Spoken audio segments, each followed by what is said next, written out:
Good evening, everybody, and thank you for joining us tonight. My name is Michael Giffen, and I'm Superintendent of Education with the Simcoe County District School Board, and my school areas that I support are Collingwood and Clearview, Wasaga Beach, and Essa Township, and I also have the portfolio for well-being, and happy to have my team members here tonight to share some strategies about wellness and taking care of ourselves. That's our theme tonight. And before we go any further, I would like to begin with our land acknowledgement. The Simcoe County District School Board acknowledges that we are situated on the traditional land of the Anishinaabe people. We acknowledge the enduring presence of First Nation, Métis, and Inuit people on this land and are committed to moving forward in the spirit of reconciliation and respect. So tonight, as I mentioned, our theme is mental health and well-being and taking care of yourself, strategies for that. And we're happy to be the kickoff to what is anticipated to be a great month for Feelin Good February, a chance for us to share with families and interact with you and to let you know what we are doing and what we support in the Simcoe County District School Board. Just a couple of housekeeping items just as we get set to begin the evening. First, a reminder just to please keep your microphones muted, and we ask that you turn your video off during the presentation. There will be time for questions at the end of the session tonight, and if you do have questions throughout, then we invite you to just enter your questions into the chat room. And the moderators, members of our communication department, will be reviewing the chat throughout the session and highlight the most commonly asked questions that we can address potentially after the evening tonight. But we will take an opportunity at the end to address any questions that you may have that we're able to do at that point. I'd like to welcome my team members who are here with us who will be presenting tonight. Don Franks is our mental health lead for the Simcoe County District School Board, and also joining Don tonight is one of our social workers on our team, and I appreciate Grace Robinson's participation and her facilitation tonight. And with that, I'm going to turn it over to Brandy Rafiq, and Brandy is the chair of our Parent Involvement Committee with the SCDSB, and I'm going to ask Brandy to bring greetings on behalf of the committee tonight. Thank you, Brandy. Thank you so much. Good evening, everyone. As Superintendent Giffen said, my name is Brandy, and I am the chair of the Parent Involvement Committee. PIC, as we refer to it, is a parent advisory committee to the school board, just like a school council for the school board level. Much of the feedback that we have received and relayed to the board regarding parent engagement has been turned into this fabulous Feelin Good February. Our committee was lucky enough to have had a presentation similar to what you will be seeing tonight, and I know that they have some great information in store for you. So thank you to all of you for joining us and giving your time, and thank you so much to all who have arranged for this evening. So with that, I don't want to take any more of your time. I will leave you in the very capable hands of Don Franks, Manager of Social Work Services, and Grace Robinson, Social Worker from the SCDSB. Thank you. Hello and welcome everyone again. Thank you for joining us this evening. So during this presentation, we aim to provide you with a greater awareness of mental health and well-being and help you focus on what you may wish to be doing differently or more of. And while this presentation is focused on self-care for adults, we also do recognize that well-being of children is inseparable from the well-being of adults in their lives. So some or many of the tips and strategies you may find to be helpful in caring for your children and family. As we start this presentation, we want to acknowledge the global pandemic that we are all experiencing. And while this experience is universal, everyone's experiencing of it is different. Some individuals may be managing okay with the stay-at-home order, while others may not. As a result of the pandemic, mental health challenges or inequalities may be newly experienced, or existing ones may be exacerbated. Additionally, some may be experiencing COVID fatigue. This is a new concept and it is very real. If you're finding it hard to keep up with the pandemic precautions, you might be feeling some of that COVID fatigue. If you are, you're not alone. It is a reflection of how challenging behavior and routine disruption can be, and change can be hard, and the more new behavior we take on, the harder it can be. All of this can make self-care very hard to do. We invite everyone to be kind to themselves. There's no right or wrong way to feel, and we are all trying to overcome abnormality by trying to create normalcy. All trying to create normalcy in abnormal circumstances. Self-compassion is permission to be easy on yourself and permission to take care of yourself, to let go of the things that we think we should be and remind ourselves of all that we are managing right now. We know from research that when we are able to engage in self-care, we are able to reduce stress, anxiety, fear, and the low mood that we might be experiencing. It also has the benefit of increasing our overall energy. In turn, when we are coping well, we are then better to support our children and our loved ones. In being kind to ourselves, we invite you to think about the many hats that you wear. We all have many roles, so we may choose some we have to do and others that we are born into. The roles on the left of the screen are those that we experience in our personal lives, and those on the right are the roles that we have in addition to. With each of these roles comes different responsibilities and expectations, and it can be a lot. And with all of these changes associated with the pandemic, we may find ourselves with some new roles as well. Some that we may not necessarily be familiar with or comfortable with, and many new roles. Now more than ever, we need to have that self-compassion for ourselves and possibly revise our expectations, including the expectations we place on ourselves. It is very normal and reasonable because of our various roles or experiences with the pandemic that we may experience the feelings of stress and overwhelm more often.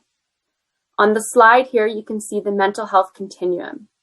We all have mental health, and on any given day, depending on what our day looks like or what hat we may be wearing, you may find yourself to be coping better than other days, and therefore shifting throughout that continuum. When we are in that blue zone of the continuum, we may feel energetic and joyful, calm and positive. We may also be sleeping well and eating well, and what this looks like may differ from person to person.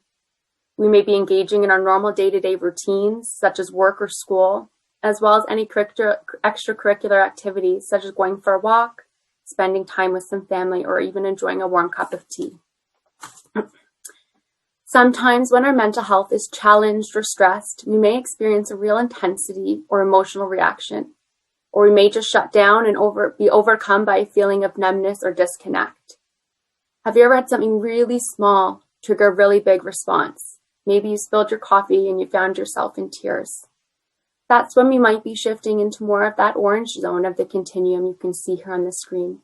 We may feel more worried or anxious, more irritable, or even a lower mood than our normal. We may also notice a shift in our sleeping or eating habits, such as eating or sleeping more or less than our usual routine. We may also not engage in extracurricular activities, such as skipping that walk, such as not having a bath, or noticing ourselves isolating from others more, or turning down plans that we were once looking forward to. When we're in that red zone of the continuum, and as you can see on the screen at the far right, we may feel higher intensity of these emotions, higher intensity of anxiousness or nervousness and exhaustion. We may also not be able to engage in our day-to-day responsibilities, such as work or school, or attending an appointment we had scheduled. We may feel physically exhausted and even notice changes to our body, such as weight loss or weight gain. It is normal to move along this continuum many times throughout our lives. When our coping is more challenged and we find ourselves in this orange area, it is important to remember to use our own personal skills, such as self-care, strategies, and support to help guide us back into that blue zone of well-being. If you find yourself in the orange zone for a prolonged period of time, such as 2 weeks, and are now bouncing back to better coping, then this may be a signal that you should consider some additional supports, such as meeting with your family doctor or seeking a counselor. So taking stock, what's on our plate? To help support our coping and self-compassion, it is important that we pay attention to what all we are managing, or what we have on our plate, and our stress signals. Think of a typical day from beginning to end. And I want you to take a moment to think of all the things that you're responsible for. Your roles, your jobs, responsibilities, life needs, and various issues that are present for you. All the things you do in a day to take care of yourself and your family. Think about those things on your plate that are changeable at the moment, that you could maybe do differently to make things easier for yourself. I want you to think about one thing currently on your plate that you could delegate to someone else, or that you could say no to, or that you could back out of to make things a little bit easier for yourself. Do you have a good sense of how your body communicates when it is overwhelmed? For example, do you get sick as soon as you take some time off work? Or have you ever experienced a move at some point and realized after the move is done just how your body responds? What are your body signals that give you reminders that you are under stress? Do you develop hives or get a migraine, for example? Many of us live in a permanent state of overload, and it's hard to recognize. Becoming self-aware can assist us in recognizing when we may be forgoing self-care and taking on too much, such as saying yes to things we don't have time for or taking on more responsibilities and adding to our plate. We all know that life is full of ups and downs, and some of the stressors that we experience are within our control or within our influence, while other stressors are not. You'll see here on the screen, the middle or inner of the circle is considered the circle of control. This is where we want to focus our energy, as these things are the things that we have control over every day. Some examples of things in our circle of control are the many things that we manage in a day, such as, do I still make my kids' lunches every day when my kids can do it? Do I drive my kids to school when they can walk or take a bus? Do we play a game together as a family, or do I do something on my self-care or to-do list? Other examples of things in our circle of control are the way we express ourselves, the way we manage our feelings, or how we speak to others. So I want you to take a moment right now to think about those things in your life that may fit into this circle of control. I want you to think about those things that you might have control over.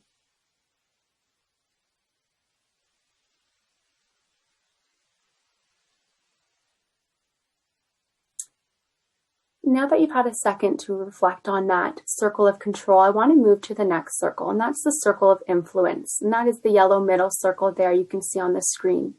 These are things in our life that we may have some influence over, but that are not entirely within our control. And some examples may include choices that our family members make, practices and procedures within our workplace, measures that take place in your neighborhood, your job, or how you spend your time. And so again, I want you to take a moment to think about those things in your life that you experience that would fit in with this circle of influence. And take a couple seconds right now to reflect on that.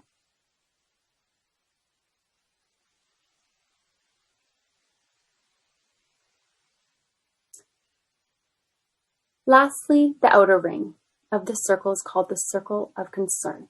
And that is the red layer you can see there on the screen. This is a space that includes the wide range of things in our work, personal life, and the world that bother us, but that we don't have any control over and cannot change. Some examples of this may be other people. We cannot control what other people say or how they feel, or their actions or reactions. The future, things we really care about, but cannot control. COVID-19. Policies in our workplace or of organizations that we interact with.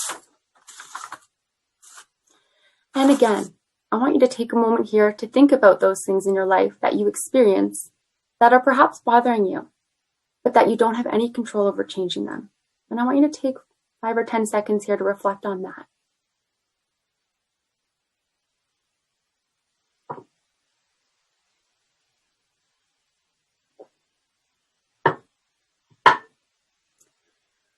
Okay.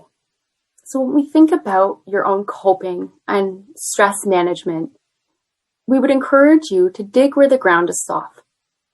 If you find yourself feeling overwhelmed, it can be helpful to take a moment to pause and reflect on the why you may be feeling this way. Sometimes asking yourself if something is within my circle of control, within my circle of influence, or if it is outside of it, in the circle of control. This can assist with your own self-compassion.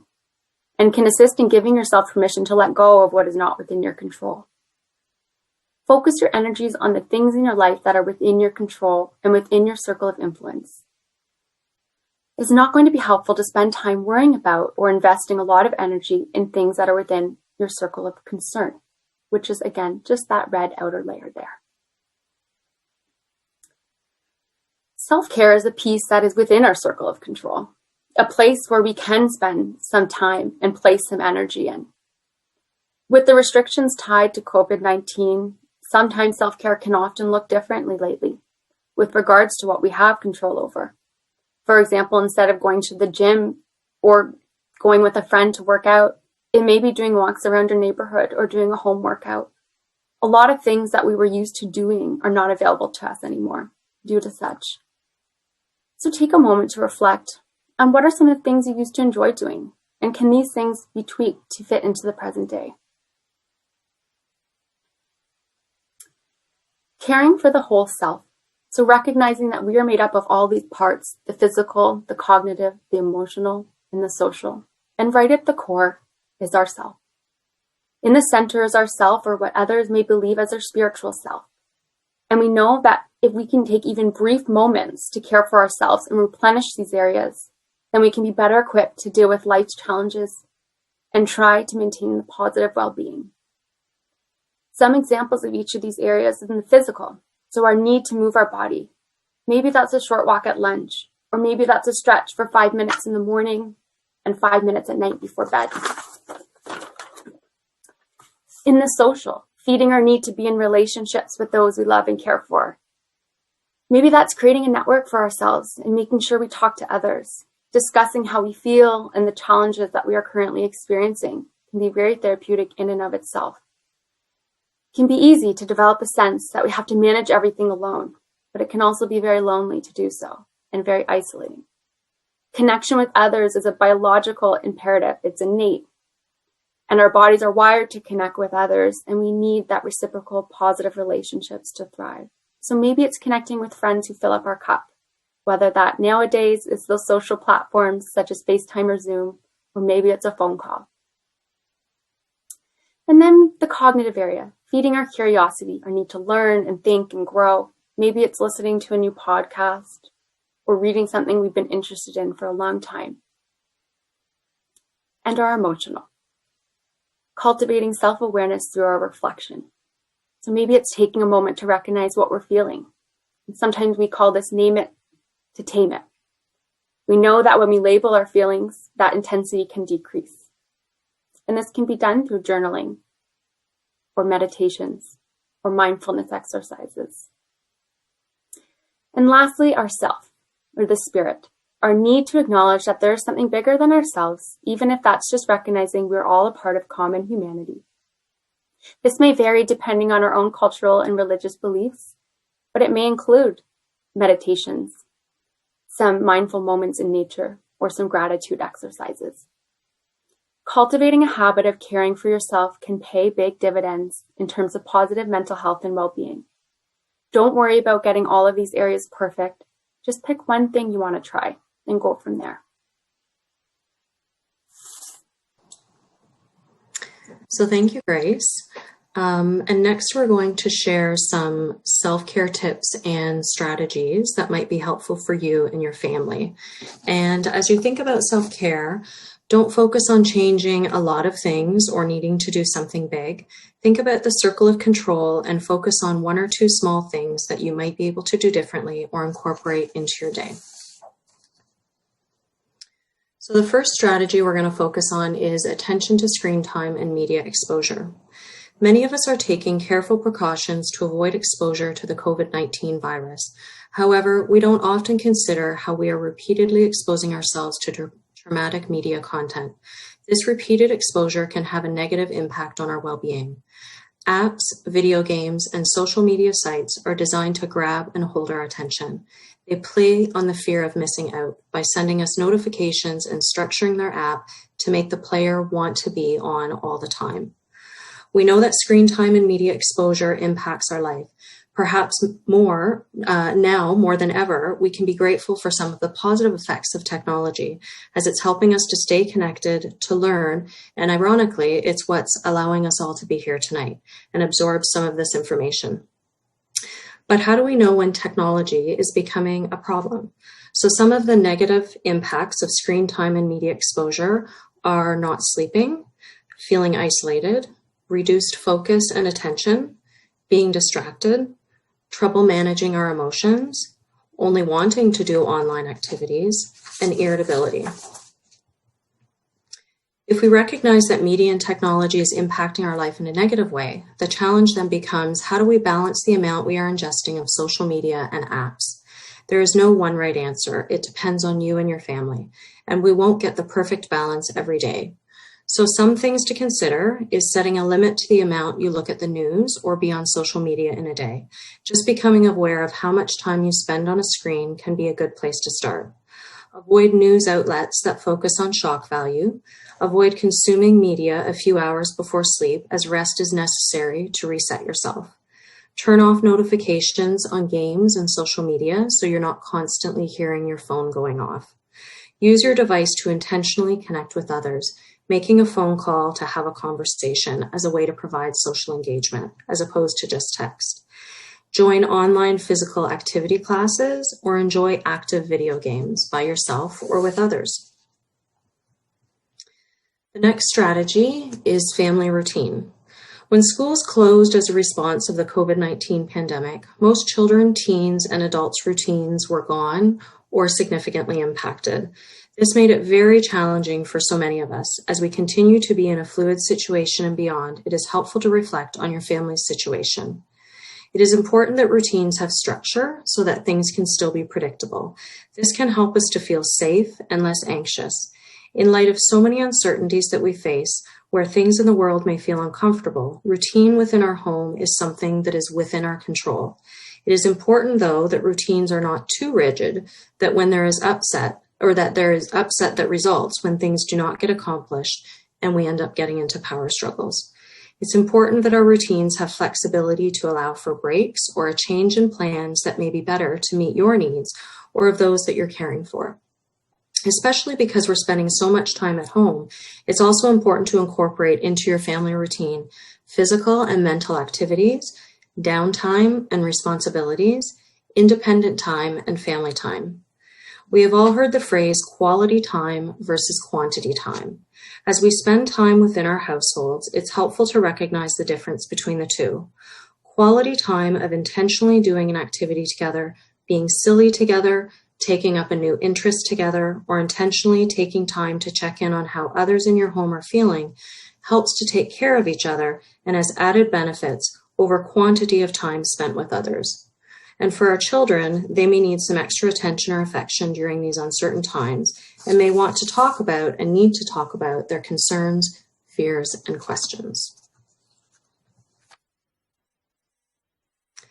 Our next tip is about the importance of breath. I imagine many of us have heard at some point in our lives to take 5 deep breaths or to just breathe.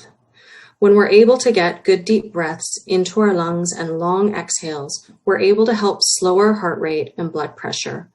Taking deep inhales and exhales is one of the simplest but most effective ways at self-regulating, producing a calm mind, and energizing our bodies. The wonderful thing about breath is we can do it anywhere, at any time. We can do it privately or with others. So the next time you're feeling overwhelmed or need a break, give yourself permission to take 5 deep, slow breaths. You can also include your children in it too. Pretend with them to breathe in the flowers or pretend to blow out the candles. Next is physical activity. The brain is connected to the body through a highway of nerve connections, and they are constantly sending signals back and forth to each other. When we feel stressed in our brain, the rest of our body feels it. And similarly, if our body is able to exert energy, not only does our body feel better, but so does our mind. When we engage in physical activity, our bodies respond to the demand by increasing our heart rate and blood flow through the body, Our lungs end up expanding and taking in more oxygen, and we release more carbon dioxide, and our muscles enlarge and contract. Through the effort of doing physical activity, we activate all the areas of our mind and body that were previously engaged in the stress response. Once we finish with the physical activity, our muscles relax. The increased oxygen and blood flow still flow through the body as we cool off and slow down. Now, all of these areas in our mind and body are engaged in rest and relaxation response, the opposite feeling to being stressed. So often when we think of exercise, we think about getting on a treadmill or some other form of formal activity. But in reality, we see the benefits of exercise for much simpler activities, such as walking up and down the stairs a few times, standing up while we work, doing 10 quick jumping jacks, or taking a walk to the mailbox. Research shows that physical movement and activity can boost mood, improve sleep, and reduce stress and anxiety. And the good news is, research suggests that a 10-minute walk may be just as good as a 45-minute workout. So if you're thinking about making a change to increase physical activity into your daily routine, consider starting small with realistic, achievable goals to gain a feeling of success and build on that. Next is the connection between food and mood. Trying to support ourselves with food that will enhance self-care can be hard. We often are stretched for time to plan, shop, prepare food, or perhaps relying on others. So let's consider how food can affect your mood. Take notice of how certain foods such as caffeine, turkey, candy, or pasta make you feel. Certain foods energize us, can make us feel wired, or can leave us feeling sluggish and foggy, physically and cognitively. If you identify any of those foods, it's important then to perhaps watch how much you're ingesting of those things on a continual basis. Ever notice what happens when we forget to eat because we're so busy? We've all heard of the term hangry. Similarly, when we're not fueling our body and brain, we can feel sluggish and foggy or irritable and stressed. When we're feeling stressed for whatever reason, our body and brain don't communicate as effectively. Be aware of what you are eating, how much you're eating, and at what times you are eating can help you to combat stress, help you to feel better, and create healthier eating habits. And our last tip is about sleep hygiene. Sleep is absolutely vital to our ability to cope. Without sufficient sleep, we immediately lose our sharpness. It becomes hard to think, to problem solve, and manage our emotions. We start to lose these abilities as soon as we start to lose sleep. So please take a few minutes to think about how much sleep you're getting and kind of what that looks like. Some tips for improving sleep include sleeping in a dark, cool room, having a consistent bedtime and wake time, having a consistent pre-sleep routine, such as a snack, a shower, reading, quiet time, not looking at screens for 2 hours before sleep, avoid having screens in the bedroom, avoid caffeine or consumption of alcohol close to bedtime, and increase our activity level and exposure to daylight during the daytime. Also, if you're experiencing not being able to sleep at night and you're laying in bed for what feels like a long time and perhaps is a long time, after 30 minutes, try getting up and doing a calming activity or doing something different than just laying there, and then return to bed. If we think about children or when we were younger and growing up, we need those same wind down practices that we had then. We need them now at night, and we need energy exerting activities in the day as we do to get an infant to bed in order to have a restful, full sleep.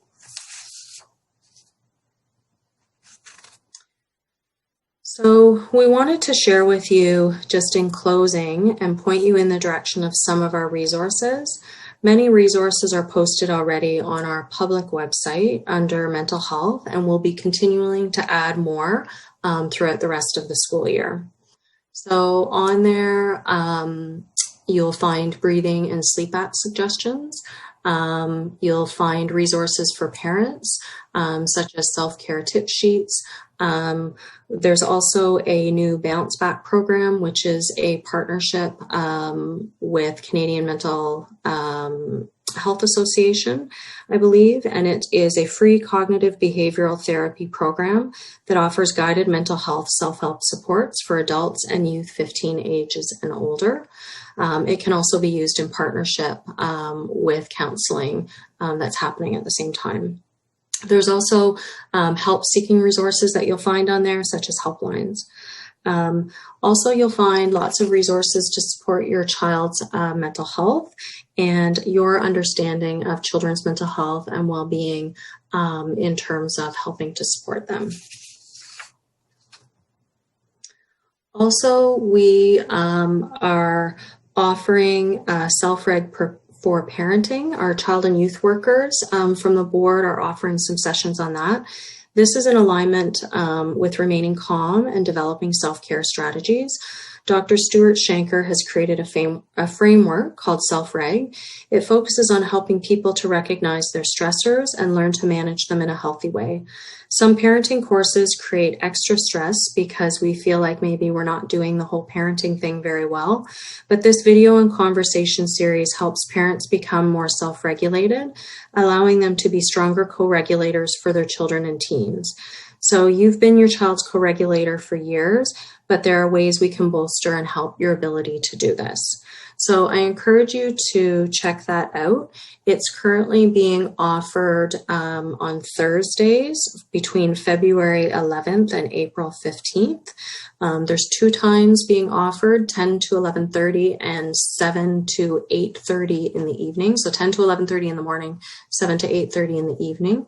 And you're able to sign up for a time that suits you. And the email contact of one of our child and youth workers is on the screen.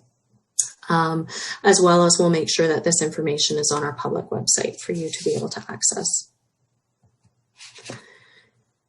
And we also wanted to share with you that you can connect with us through our public website as well under mental health and well-being. You can find a form where you can fill in your contact information and send us any inquiries or questions that you may have. And this is a link that is open all of the time, and we look at it and respond within business hours, or it could be that we help to figure out what direction we need to point your inquiry in, and we can connect you with perhaps it's the social worker at your child's school.